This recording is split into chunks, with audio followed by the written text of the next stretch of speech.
Welcome back to I Am Lei Min. Ladies and gentlemen, on October 3rd, Air Nikki published an article titled U.S. Port Fees Challenge China and Its Shipping Giant in the War for the Sea. Meanwhile, Beijing is pleased to have just launched a strike against U.S. corn exports. If you look at the matter, it seems that China is determined to fight back with the U.S. The U.S. attacks the sea, and China attacks U.S. agricultural products. But if you analyze deeply, you can clearly see that this is a situation of throwing rocks and throwing lead back at China itself. The new punitive strike against China's shipping sector seems small, but it cuts deep and precisely. That strike of the U.S. is not simple. It is a new policy on port fees applied to cargo ships related to China when docking in the U.S. And what's special is that this fee is not easy to avoid because it is designed in two layers. One layer is aimed at ships owned or operated by Chinese enterprises, and the other layer is levied on ships of Chinese origin, even when they are operated by Western companies. The problem is that China is currently the world shipyard. In the first 8 months of 2025, they received more than 50% of global new ship orders according to Reuters data. Meanwhile, data from Clarksons shows that in the period 2024-2025, China's market share of new orders fluctuated from 53 to 61%, with some months exceeding 60%. Major Western carriers such as MSC continue to order ships from China despite risks from the US, showing Beijing's deep influence in the global maritime supply chain. And as of early 2025, the world has about 112,500 commercial ships in operation, of which it is estimated that nearly a quarter are ships with Chinese traces, not to mention the large number of new ships that will continue to add to this fleet in the near future. Therefore, when the United States applies port fees targeting such ships, shipping lines are faced with two difficult choices. Either change ship suppliers, which is not simple, or accept to pay higher fees, causing shipping costs to increase significantly. And this generation makes goods from China when entering the US market less competitive, both slow and expensive. We know that the shipping industry is also one of China's economic lifelines. Each large container ship, L-shaped liquefied gas tanker or VLCC ship has a contract value of up to hundreds of millions of dollars. If this chain is suffocated, the entire Chinese economy, which is already in a difficult situation, will be even more vulnerable. According to the policy of the U.S. Trade Representative Office, UST, which will take effect from October 14th, each ship will only be allowed to visit U.S. ports for free up to 5 times per year. The first class applies a fee based on the capacity of the ship. The capacity of the ship is abbreviated as entry, that is, initially $500 per entry, then gradually increased to $80. The second class is calculated based on the origin of the ship. If the ship is built in China, another fee will be charged. It can be based on NT or on the container, whichever is higher. It ranges from $18 to $33 per NTI or from $120 to $250 per container. From now until 2028, a rough estimate is that a 55,000 NT container ship will have to pay an additional $2.75 million per port visit, equivalent to $13.75 million per year if it visits 5 times. For ships larger than 79,000 N, this figure is up to nearly $20 million per year, just for one ship. While China is supplying and operating tens of thousands of these ships, the total loss will be a huge number. This can be seen as a blow to the wallet, the blow that causes China's wallet to bleed the most seriously ever on this maritime front. Not only that, even if Chinese ship owners try to avoid it by changing flags, changing operating companies or transferring routes to Canada or Mexico, domestic logistics costs, rail and road will still increase. Not to mention the legal risks. And we have said that while the US launched a port fee attack directly on China's shipbuilding and shipping industry, Beijing responded by cutting or stopping imports of key agricultural products from the US such as corn and soybeans. On the surface, China's move may cause immediate pain to American farmers with falling corn prices and rising inventories, but in reality, the United States still has ways to cope. The Trump administration announced on October 3rd that it would have a policy to support farmers and regulate production to the biofuel sector or alternative market team. In the past, the United States has been flexible like that, and this time is no exception. On the contrary, China is putting itself in a risky position. The sharp reduction in U.S. corn imports makes the domestic livestock sector, from pig farming, chicken farming to aquaculture, dependent on supplies from Brazil and Argentina. These markets are not only seasonal, but also have very erratic logistics costs and prices. In the first 6 months of 2025, China's corn imports fell to their lowest level in many years, not only because of the reduction policy, but also because alternative supplies are not as stable as they expected. In addition, when China turns its back on the US, Brazil, the alternative partner, takes the initiative. Beijing no longer has many options and is easily pressured into pricing. And the price of bringing goods into industrial zones such as North China and East China is no longer as cheap as before. Opening the door to importing sorghum from Brazil is only a temporary solution to fill the gap left by US corn, but there is not enough volume to completely replace it. Moreover, the South American supply chain is also subject to the risk of erratic weather due to the El Niño or La Niña phenomenon, which can easily cause output to decrease or loading to be blocked. When China goes all in on one or two supply sources, it will certainly lose its leverage in negotiations and face huge risks. If input prices rise sharply, the livestock sector, especially pig farms, which are already unprofitable, will be squeezed even more, leading to escalating meat prices, which in turn will directly affect social stability, which Beijing has always been reluctant to consider. Meanwhile, the United States has been quick to redirect its export flows. The USDA recorded a record high in corn exports in the summer of 2025, largely due to a shift to new markets and a surge in biofuel demand. If China lets Brazil take market share, the United States will focus its efforts elsewhere. It accepts short-term pain but not to the point of stalemate. The problem for China is that the longer the agricultural war drags on, the more it weakens its strategic negotiating position. Rejecting American goods is like handing long-term power to Brazil and Argentina. And once China's feed mills adjust their contracts and infrastructure to stay in South America, the path back to the United States will no longer be as easy and cheap as before. Because suppliers now know that Beijing needs them. The result is that structural costs increase while the security of its supply decreases. Even if China tries to replace corn with other grains such as wheat or sorghum, this will be no different than cutting into livestock growth, counterproductive to the goal of expanding consumption. And if Brazil enters a poor crop cycle, China will still face high price fluctuations. Statistics show that in the first half of 2025, China imported only about 0.8 million tons of corn, down more than 10 million tons compared to the same period last year, and the price to pay is the risk of a surge in the domestic market. Yes, ladies and gentlemen, as we have analyzed, Beijing may feel short-term satisfaction for having hit the pockets of American farmers, the core force that once supported Mr. Trump.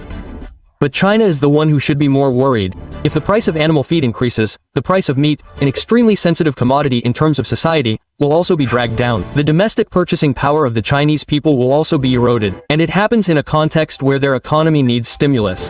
The United States has retaliated with a long-term blow to the core of industry and food security, something that will hurt Beijing more deeply and is harder to heal.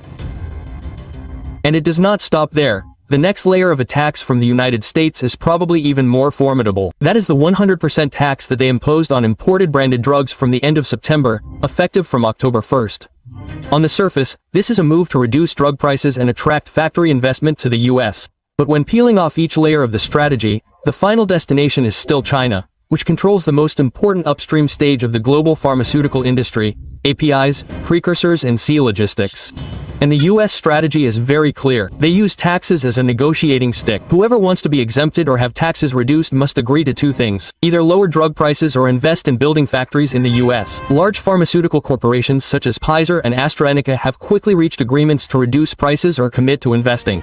And according to writers in the Washington Post, this is a tactic of intimidation, negotiation and acceptance. Threaten to impose high taxes, negotiate conditions and then achieve a mutually beneficial result, both reducing drug prices for Americans and attracting factories to leave China and set up facilities in the US. The US government has also cleverly adjusted some sub-items in the implementation to avoid shocking the supply chain. But the tax stick is still always used as a tool to force pharmaceutical companies to sign the next agreement.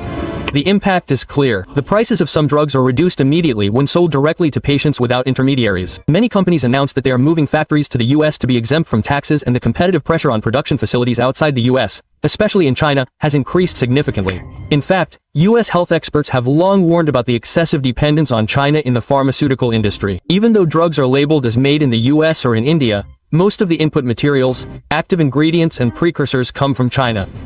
Brookings estimates that the direct dependence on Chinese APIs can range from 8 to nearly 50% depending on the measurement. Not to mention that India, which accounts for the majority of drugs imported into the US, also imports 70% of API from China. In other words, China is present in both the front and back lines of the global drug supply chain. So when the US imposes a 100% tax on imported drugs, they do not need to name China but still hit China in 3 ways. First, directly hit finished drugs produced in China. Second, indirectly hit drugs from India or Europe but using Chinese API also increases costs.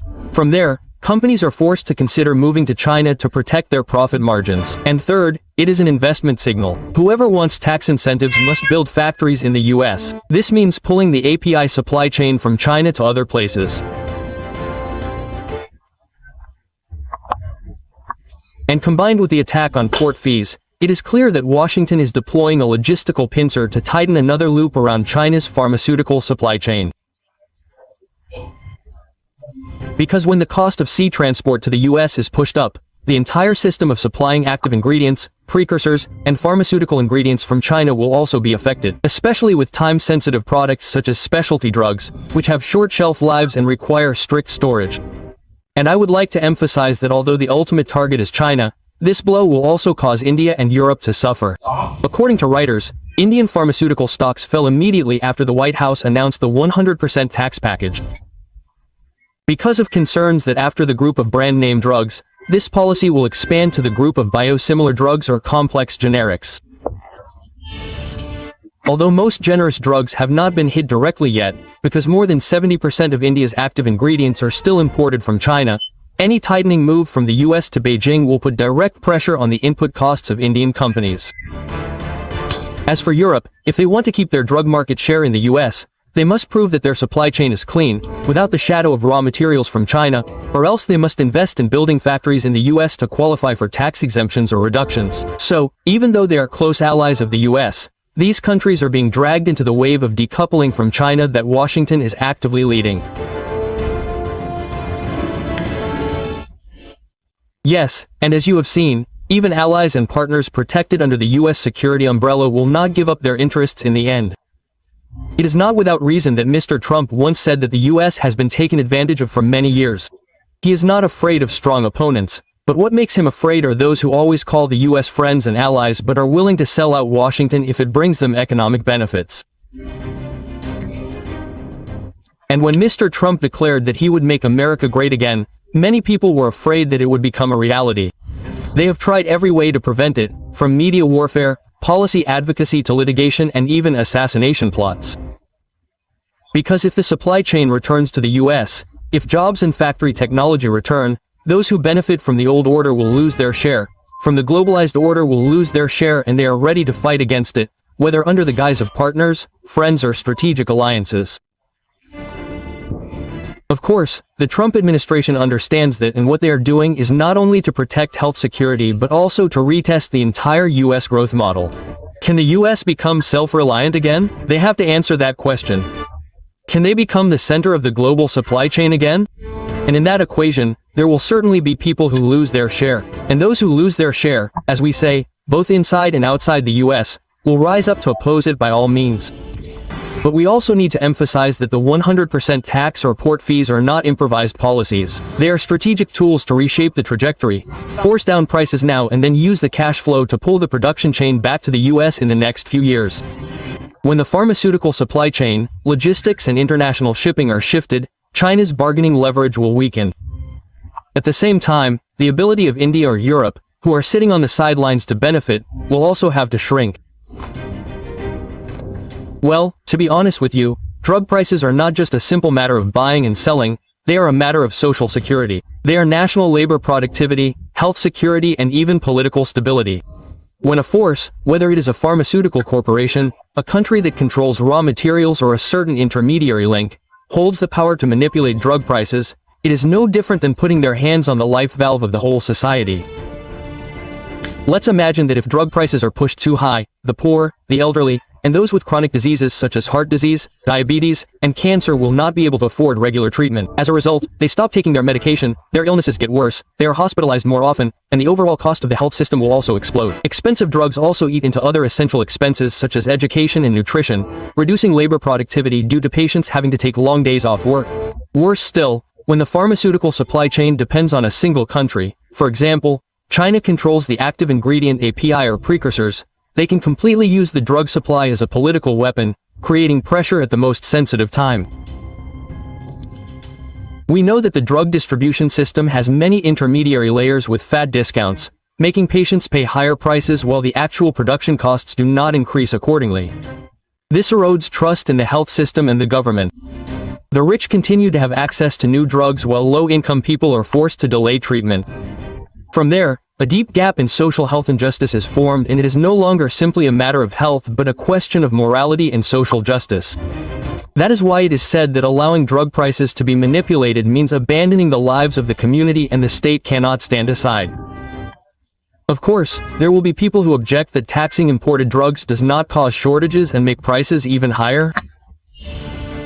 This argument is not entirely wrong but not entirely right, because it only happens in countries that cannot produce drugs independently. As for the United States, this is a completely different story. In fact, American pharmaceutical companies have moved factories abroad not because the United States lacks technology but because they are forced to find places with lower costs to maintain profits. Partly because the government does not cut taxes, domestic production costs are high, and the regulatory burden is heavy. But under Trump, the approach has changed completely. He did not expand the state apparatus to take from one person to give to another. On the contrary, he chose to cut government spending, reduce taxes for businesses and people, thereby stimulating economic growth.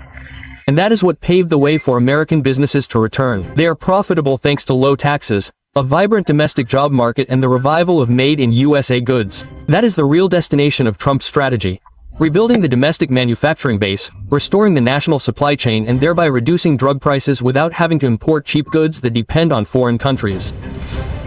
And when you look at the whole US political landscape, you will see that the faction that wants to expand the role of government, wants to increase taxes in the name of social welfare, is the left wing, where power is concentrated in the government instead of in the hands of people and businesses.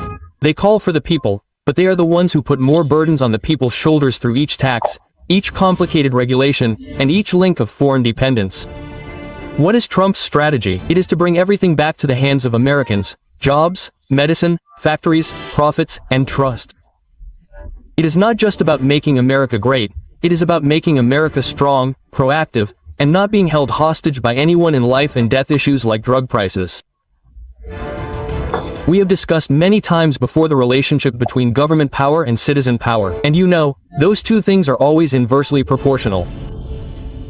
And to make it easier to visualize, imagine the two ends of a seesaw. If one side is heavy, the other side will certainly be light.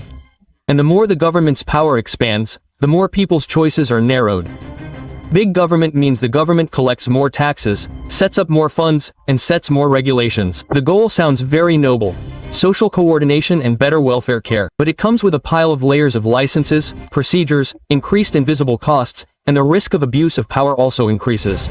On the contrary, a small government like the model that Mr. Trump is pursuing is a model of tax cuts, simplification of regulations, and giving power back to the three core pillars: locality, business, and family. The government then does not take on everything but only focuses on its core functions, which are to protect the country, uphold the law, build vital infrastructure, and maintain strategic foreign relations. The rest is left to the people to decide for themselves with their money, time, and life. So many people wonder, if the government reduces the expanded citizenship rights, how will it ensure national security? That question is not wrong, but it seems to confuse state power and national efficiency. A strong country does not lie in the number of ministries, the number of civil servants, or the number of licenses. True strength lies in the ability to deploy force at the right time and place at the lowest cost. And a lean government is not a weak government. This must be affirmed. It is a government with clear functions, a lean apparatus, few levels, few request mechanisms, quick decision-making, and high efficiency. Then the people's tax money is used for the right purposes and is not lost in administrative procedures or the gate bureaucracy. Let's imagine it like this. If a soldier's backpack is lighter and has fewer small items, he can carry more real ammunition. And when fighting, that soldier is not weakened because of that, but even stronger, faster, and more mobile. So a lean country is a country that gains muscle, loses fat, and is more ready for any threat. And the moon, national strength comes from other things than a big government. It comes from a healthy economy leading to a sustainable defense budget. From low taxes, streamlined procedures, it helps attract investment, create jobs, promote technology, create a large GDP foundation, and is enough to support a modern army for a long time. It comes from transparent institutions, purchasing weapons at the right level, at the right price, at the right time, not falling into the hands of interest groups. From superior science and technology with real-life advantages, AI, satellites, cyber warfare sensors. From strategic deterrence alliances, every dollar of the defense budget can create a multiplier effect through international cooperation. And finally, national strength comes from the unified will of the military and people, that is, the ability to mobilize total strength when there is a change. Simply put, the less petty work the government does, the more it can focus all its efforts on big things. So if you want a country to be strong, don't expand the apparatus, increase efficiency. And that is Mr. Trump's message. During his term, we see that very clearly. He cut government spending, and that is something that also causes a lot of controversy. If you want a country to be strong, perhaps you need to focus on the 4 vital pillars: defense, security, justice, foreign affairs, and essential infrastructure. And that is the core for a country to not only stand firm in peacetime but also be able to deter and counterattack when times change. So can the United States under Mr. Trump do that? Let's wait and see. Here, today's program will pause. Please share your personal views below. Laymin says goodbye and see you again.